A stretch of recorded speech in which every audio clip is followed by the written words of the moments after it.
여러분 안녕하십니까. TV 메디컬 약선 진홍춘입니다. 안녕하세요. 이영미입니다. 현대의학과 의료기술의 발달로 과거에 비해 인간의 평균 수명이 엄청나게 늘어났습니다. 네, 수많은 질병을 찾아내 진단하고 적절한 치료 계획을 세우는 일, 이 모든 것을 가능케 한 의학 분야가 있는데요. 바로 영상의학입니다. 사람 몸의 내부 구조를 속속들이 들여다보고 이체내 여러 가지 변화를 계속해서 추적 관찰할 수 있는 기술. 이러한 의학 기술이 과연 어디까지 발전을 할지 너무나 궁금해집니다. 네, 오늘 TV 메디컬 약손에선 두 분의 주치를 모시고 숨어있는 몸의 병을 찾아내는 현대의학의 길잡이 영상의학에 대해 알아봅니다. 병의 원인을 정확히 규명해 섬세한 수술을 이어하는 현대의학에서 명의들의 숨은 조력자 역할을 해온 것은 바로 영상의학이었다. 경북대학교 병원 영상의학과 이종민 교수는 다른 전공 교수들과는 달리 진료실이 아닌 판독실로 걸음을 옮긴다. 차분한 분위기의 판독실에선 영상의학 전문의들이 사진 속 숨은 병마를 찾고 있는데 병인의 근거가 되는 자료, 현대의학에서 영상의학의 영역은 어디까지일까?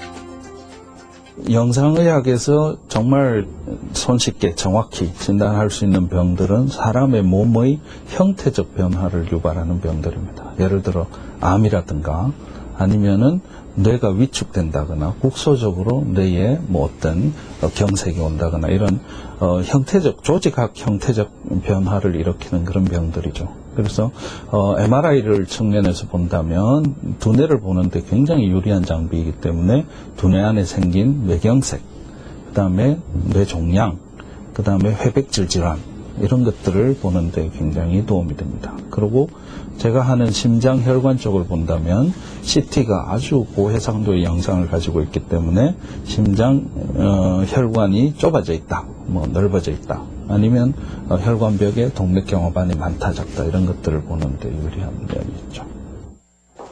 모든 치료는 정확한 진단을 위한 판독에서부터 시작된다. 질병을 추적하는 영상의학과엔 판독에 필요한 영상 자료를 얻기 위한 엑스레이, 펫, CT나 MRI 등 다양한 검사가 시행되는데 그렇다면 진단을 위한 대표적인 검사, 영상의학과에서 말하는 CT와 MRI는 어떤 차이가 있을까?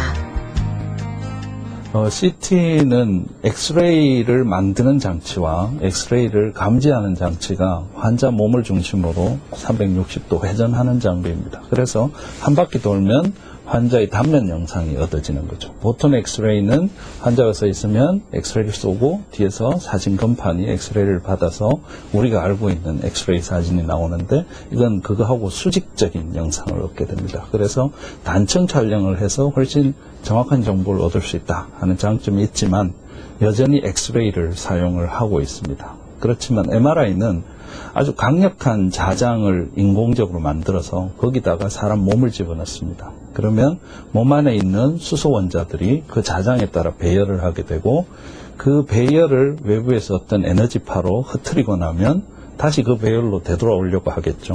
되돌아오는 과정에서 그 수소 원자들이 처해져 있는 환경에 따라서 다른 특성을 나타냅니다. 그래서 그 특성을 잡아서 영상을 만들면 그게 바로 몸 안에 있는 다른 조직들을 그림으로 그려내게 되는 것이죠. 병의 진행과 치료 과정까지 살피는 영상의학은 분야별로 전문화가 되어 있는데 그중 이종민 교수는 심장혈관 질환을 전문으로 판독하는 영상 전문이다. 매일 많은 CT 영상을 분석하는 이 교수는 환자를 직접 만나진 않지만 누구보다 먼저 환자의 CT를 살피며 병의 근원을 찾는데 판독 결과는 다시 주치의에게 전달되고 이를 근거로 치료의 가닥을 잡게 된다.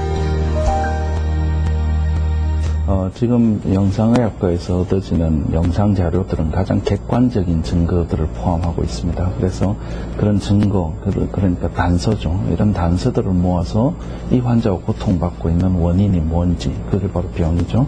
병을 찾아내는 진단 역할을 하게 됩니다.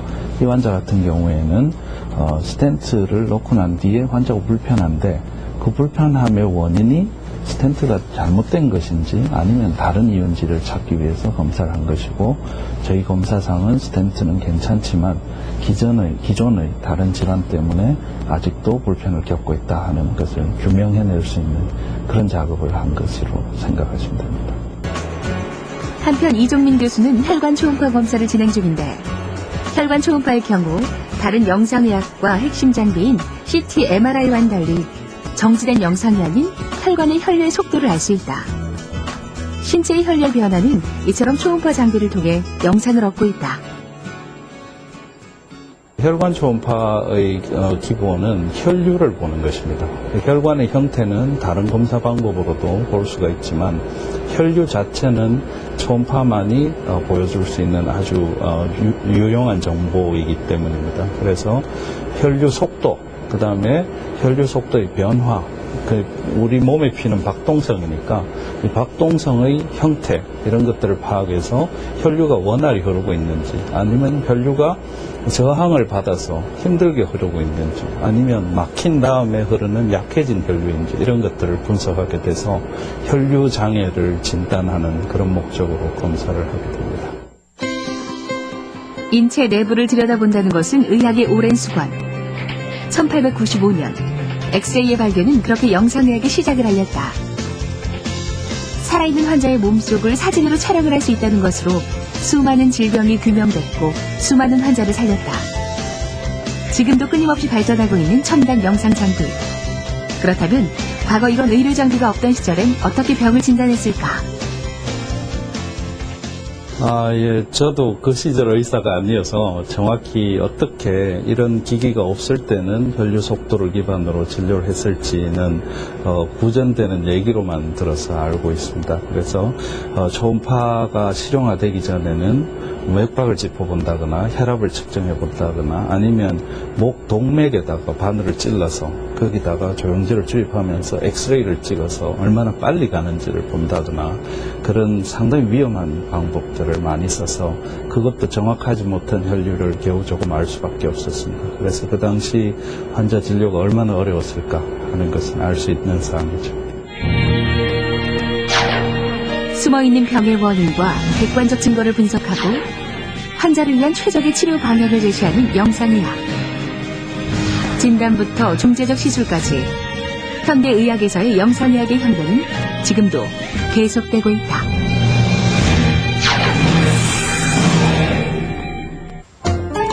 네, 요즘 의료기술의 발달이 과히 혁명적이라고 우리가 표현을 하는데요. 진단기술, 영상진단기술, 장비의 발달로 이제 몸을 절개하지 않아도 우리의 병이 어떤 것이 잘못되어 있는지 진단하고 또 치료할 수 있는 그런 시대가 됐습니다. 이런 역할을 감당하는 곳이 바로 영상의학과이지요. 사실 피부병처럼 눈으로 보이는 데에 병이 나면은 그걸 쉽게 알 수가 있지만 몸 안에 탈이 나면 쉽게 알 방법이 없잖아요. 그런 거를 생각해 볼 때 현대의학에서 영상의학이 차지하는 비중이 적지가 않죠. 네, 이 영상의학에서의 판독이 질환의 조기 발견을 가능하게 해주고 있기 때문인데요. 하지만 이 영상의학에 대한 일반인들의 이해도는 아직 낮은 편입니다. 그래서 오늘 영상의학에 대해서 얘기해 주실 전문의 두 분 모시겠습니다. 경북대학교 병원 영상의학과 이종민 교수, 계명대학교 동산의료원 인터벤션 영상의학과 김영환 교수 스튜디오로 모시겠습니다. 네, 박수로 환영해 주십시오. 어서 오십시오.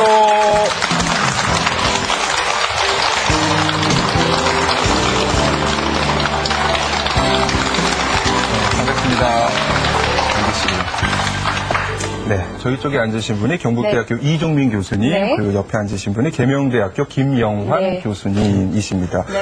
저희 약손에서 두 분의 교수님, 두 분의 선생님을 간혹 모시기는 합니다만은 좀 드문 일이거든요. 다른 병원에서 네, 이렇게 그렇죠. 또 나오시는 두 분은 어떻게 오늘 공동 출연을 하게 되셨는지 두 분의 인연이 있으실 것 같아요. 네, 우리 김 교수님과 저는 같은 대학 동문입니다. 그리고 같은 병원에서 한때 같이 일을 했던 동료 관계이기도 하고요. 예. 지금은 다른 병원에서 각자 열심히 하고 있는. 아, 그러시군요. 사실 저희들이 개인적으로는 이렇게 선후배 관계지만 네. 사실 그것 때문에 같이 출연한 건 아니고 예. 이게 사실 그 영상의학과가 크게 진단과 치료 두 가지로 나눌 수가 있거든요. 예. 물론 우리 이종민 교수님은 이 치료도 하시지만 이 진단에서 굉장히 전문가시고 저는 이제 치료를 주로 하기 때문에 네. 우리가 같이 해서 혼합복식조를 만들어서 한번 영상의학과를 제대로 알려보자 그런 취지에서 같이 왔다고 볼 수 있습니다. 환상의 호락복식 기대하겠습니다. 네. 예, 그럼 두 분께서 어떻게 강의를 나눠서 해주실 건가요? 역시 네, 진단과 저는 치료? 영상의학의 전반적인 설명 그리고 구성, 병원 내에서 어떤 롤을 하는지 역할을 하는지 이런 부분을 설명을 드리도록 하겠습니다. 예. 네. 김영환 저는 뭐 주로 영상의학과에서 행해진 치료 예. 뭐 어떤 것이 있는가 네. 그렇게 말씀드리겠습니다. 네. 이 영상의학이라는 명칭이 일반인들에게 좀 생소하게 느껴지실 텐데요. 네. 이름이 바뀐 거죠. 그전에 그렇습니다. 방사선과라고 네. 했죠. 예. 과거에는 방사선과, 네. 진단 방사선과, 예. 또 일반인들은 엑스레이과 이렇게 그렇죠. 이해를 하고 있었습니다. 그렇지만 우리가 쓰는 장비들이 물론 엑스레이를 사용하는 장비가 많지만 최근에는 MRI라든가 초음파라든가 이런 엑스레이를 쓰지 않는 영상 장비들이 오히려 업무 비중이 더 커지기 때문에 예. 저희들이 이름을 거기에 걸맞게 영상의학과로 바꾸게 되었습니다. 예. 네. 실제로 병원에 가면은 방사선 촬영, 그리고 초음파, MRI, 그리고 CT, 요즘 뭐 팩CT 뭐 이런 것도 네. 있고요. 들어봤고 굉장히 많은 장비들이 사용이 되고 있는데 현재 영상의학과에서 사용하는 장비들이 대략 어느 정도 되는지.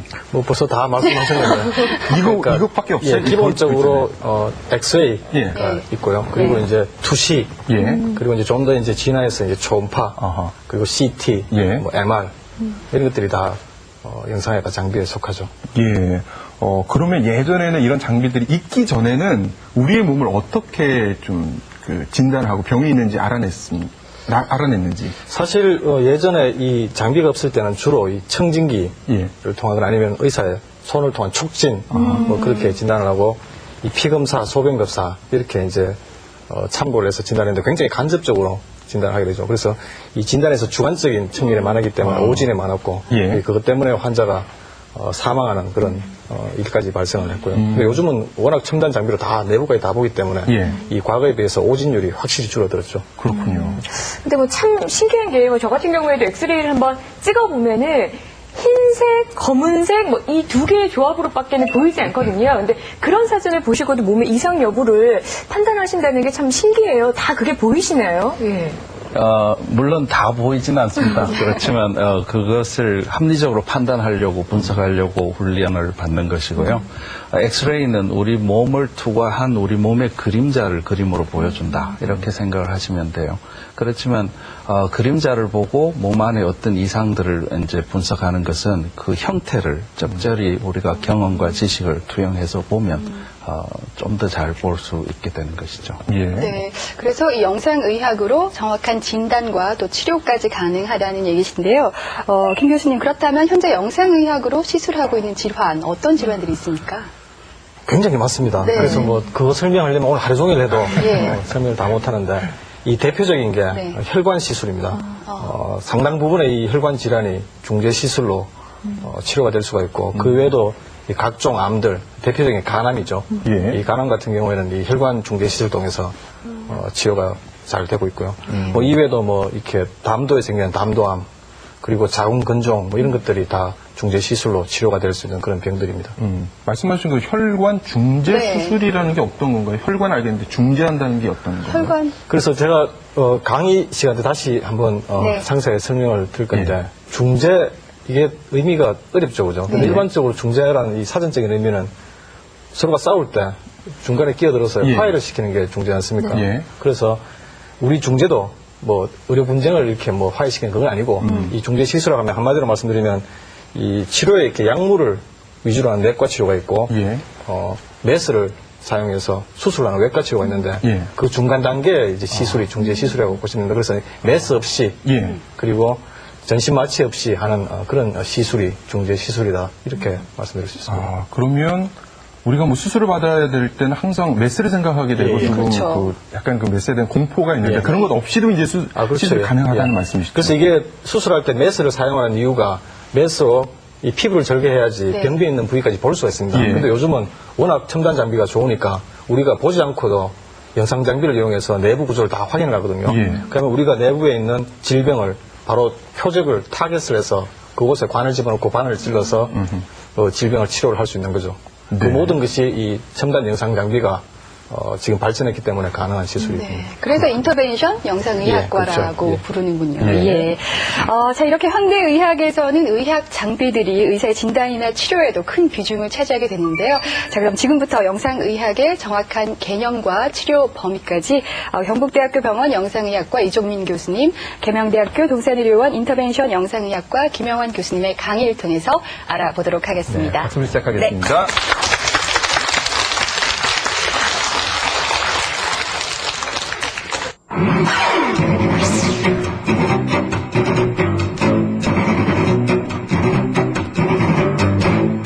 영상 자료들은 가장 객관적인 증거들을 포함하고 있습니다. 그래서 그런 증거, 그러니까 단서죠. 이런 단서들을 모아서 그 치료 중에서도 사실 이 영상의학에서 중요한 부분들을 하고 있는 것이 영상의학에서 중재 치료를 하기 때문에 그래서 이 환자에서는 수술적인 치료 없이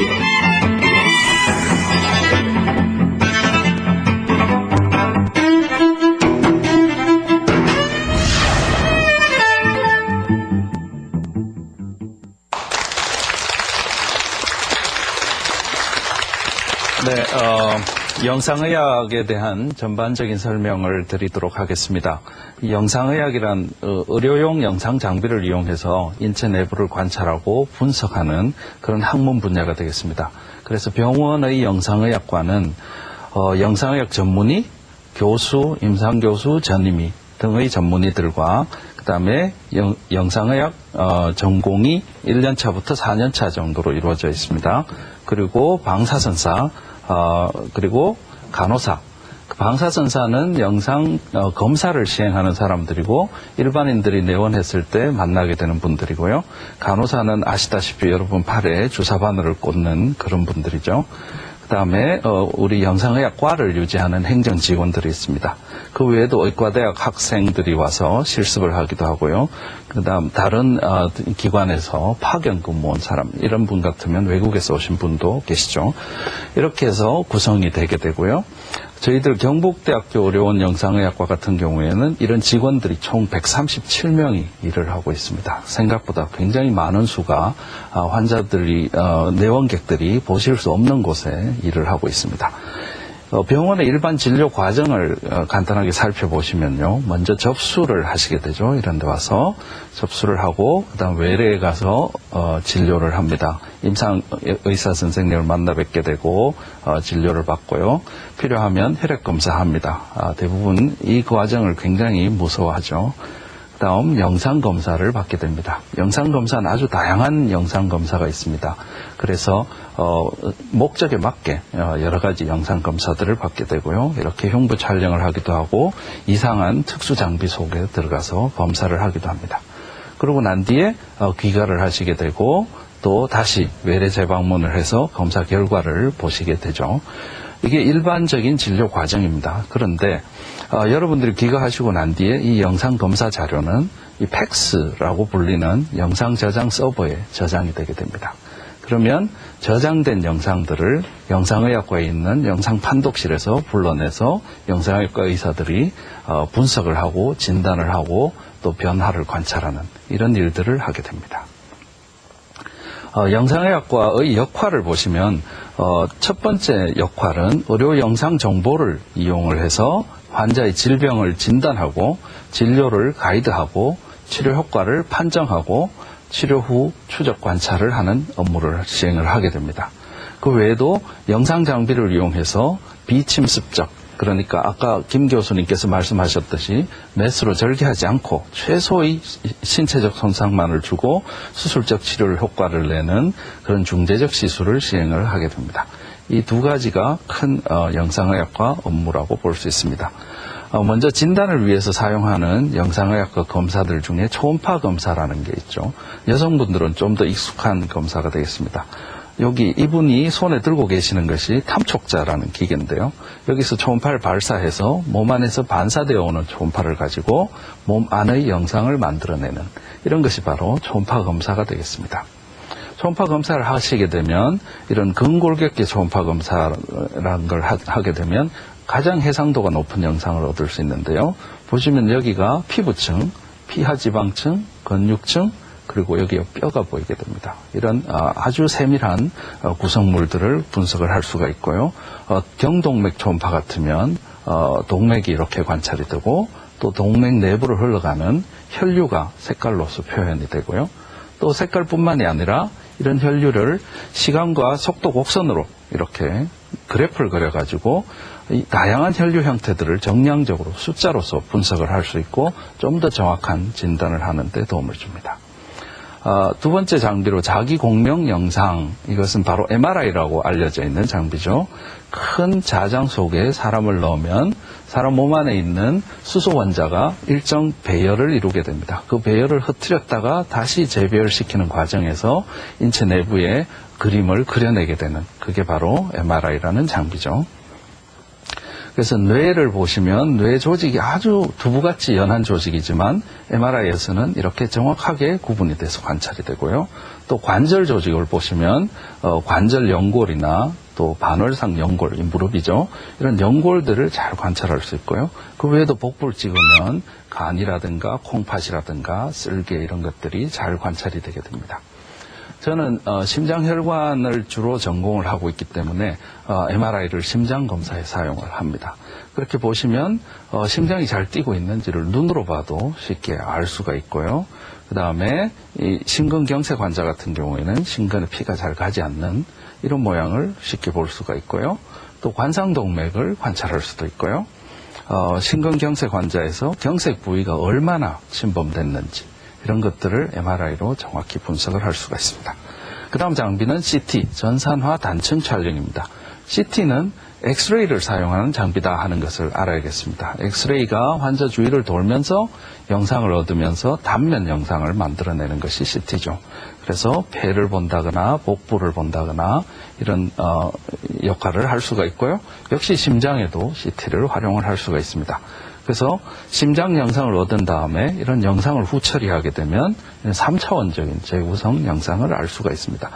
살아있는 분의 심장을 우리가 마치 꺼내서 보듯이 이렇게 볼 수 있고, 또 시간 기준의 재구성을 하게 되면 이렇게 박동하는 심장을 직접 관찰을 할 수가 있습니다. 이분 같은 경우 흉통을 호소하는 56세 남성인데요. 여기 보시면 관상동맥이 좁아져 있다 하는 것을 CT로 쉽게 알 수가 있습니다. 그래서 관상동맥 경화증이 있어서 흉통의 원인은 관상동맥 질환이다, 이렇게 얘기를 하게 되죠.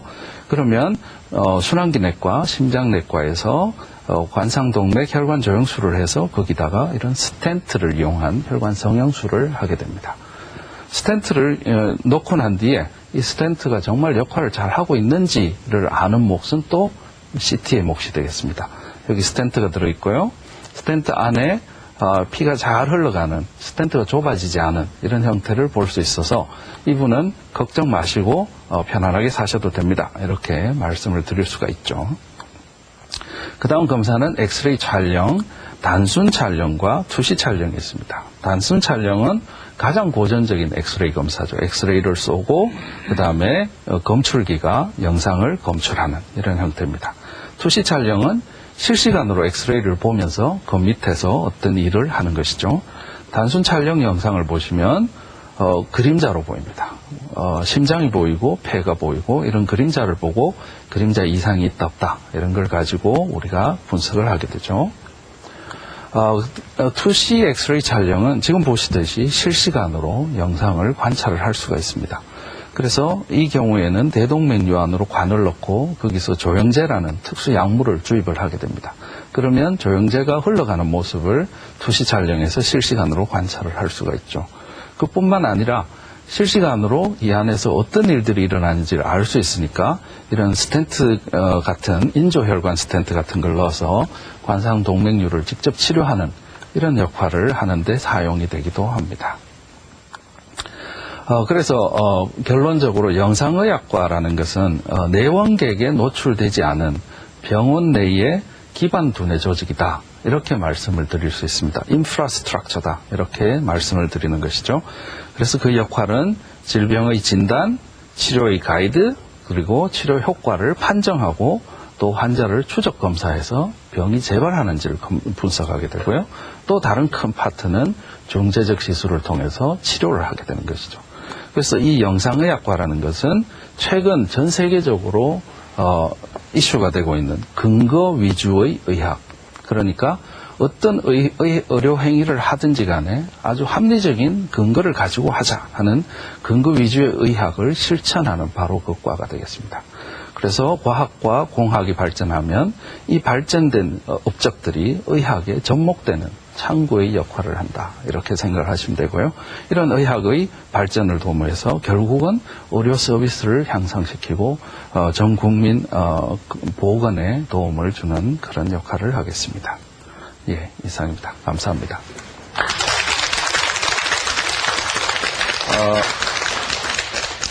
저는 영상의학과의 개론을 보았습니다. 영상의학과가 어떻게 구성되어 있으며 어떤 일을 하는 과인가, 그리고 진단은 어떻게 해나가는 것인가, 여기까지 설명을 드렸고요. 그 다음 뒤에 큰 파트가 중재적 시술입니다. 영상의학과에서는 환자를 어떻게 치료하는가, 거기에 대해서는 화면을 잠시 보신 후에 우리 김여한 교수님께서 또 강의를 해주시겠습니다. 네, 지금까지 영상의학에 대해서 강의를 들으셨는데요. 강의를 듣고 나서 궁금한 점이 있으시면 질문해 주시기 바랍니다. 네. 어떤 질문 손을 있으세요? 들어서 네. 표해 주십시오. 저기 CT나 MRI 찍을 때 방사선 노출이 얼마나 되나요?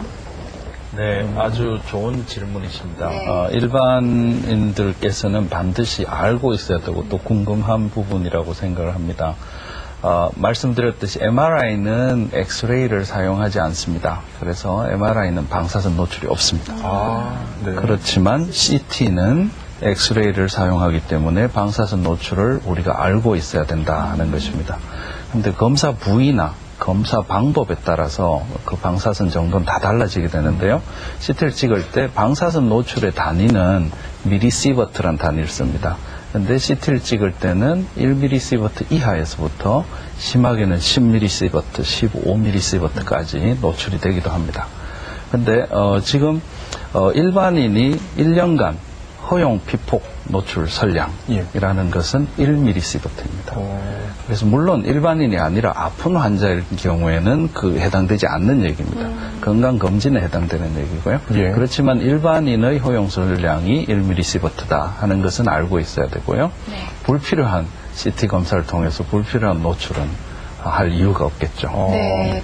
특히 일반인이 아니라 임산부들 같은 경우에는 더더욱 이게 두려움도 있고요. 그래서 더 주의가 필요하지 않을까 싶은데요. 임산부들은 어떻게 할까요? 임산부 같은 경우에는 임신 시기에 따라서 감수성이 달라집니다. 처음에 임신 첫 3개월이 형태가 만들어지는 네. 시기라서 이때 방사선이 노출되면 기형아가 될 가능성이 매우 높아져요. 그때는 방사선 피폭 설량을 굉장히 제한을 하고 있습니다. 아무리 환자지만 몇십 mSv 이하로 제한을 해라 이렇게 네. 얘기를 하고 있고요. 예. 마지막 3개월 정도 되면 그것은 그냥 아기도 다 컸으니까요. 일반 환자분처럼 똑같이. 그렇게 해도 관계가 없습니다. 예, 건강검진을 초기. 받을 때 복지가 잘 돼 있는 회사의 경우에는 CT 촬영이 하나씩 선택으로 들어가 있거든요. 그런데 꼭 불편하지 않으면 굳이 할 필요는 없겠군요, 그러면? 네, 불필요하게 많이 할 필요는 없습니다. 그렇지만 1년에 한 요즘, 번 정도는 어떻습니까? 네, 1년에 한 번 건강검진을 주로 하시게 되죠. 많이 네. 하시는 분들도. 근데 요즘은 그런 목적으로 또 특수한 CT 장비들이 개발이 되고 있습니다. 그래서 방사선 피폭 설량을 최대한 낮춰서 0.5mSv 이런 장비들이 있기 때문에 그런 장비들은 건강검진에 활용을 해도 괜찮을 것 같습니다. 네. 그렇지만 특수검진으로 고가의 검진으로 갈수록 피폭 설량이 늘어난다 하는 보고는 있습니다. 예, 알겠습니다. 네, 또 다른 질문 있으십니까? 네. 만약에 이 검진을 한다면은 그 사전에 무슨 주의할 게 있어야 됩니까? 네, 방사선 검사를 말씀하시는 건데요. 검사를 하기 전에 주의해야 될 부분들은 분명히 있습니다. 특히 조영제라는 약을 쓰기 때문에 조영제의 부작용이 뭔지를 알아야 되고 또 자기가 조영제를 쓰지 못하는 상황이 아닌지를 알아야 됩니다. 대부분 조영제 검사를 하기 전에 의사가 설명을 하게 되고 거기에 충실히 답을 하시면 되고요. 그리고 MRI 같은 경우에는 큰 통 속에 들어가서 눕게 됩니다. CT는 얕은 통이지만 MRI는 굉장히 깊은 동굴 같은 통이거든요. 그래서 우리나라 통계는 없지만 미국 통계에서는 20% 이상의 환자들이 폐쇄공포증 때문에 MRI를 못 찍는다. 이렇게 되어 있습니다. 그래서 본인이 폐쇄공포증이 있다면 MRI 찍자고 할 때 그 얘기를 한번 하셔야 될 것으로 생각을 합니다. 들어갔다가 네. 나오고 싶다. 의사 표현할 수 없을까요? 네, 들어갔는데. MRI실 안이 굉장히 시끄럽습니다. 그래서 소리 질러도 들리지 않는데요. 네. 다행히 발을 움직인다거나 네. 아니면은 신호를 줄 수 있는 시그널들이 있습니다. 예. 북한들이. 그런 것들을 이용하면 도중에 검사를 포기하고 나오실 수도 있습니다. 꽤 긴 시간을 이렇게 어떻게 보면 갇혀 계셔야 되기 네. 때문에. 예, 네. 그렇구나. 예. 그렇군요.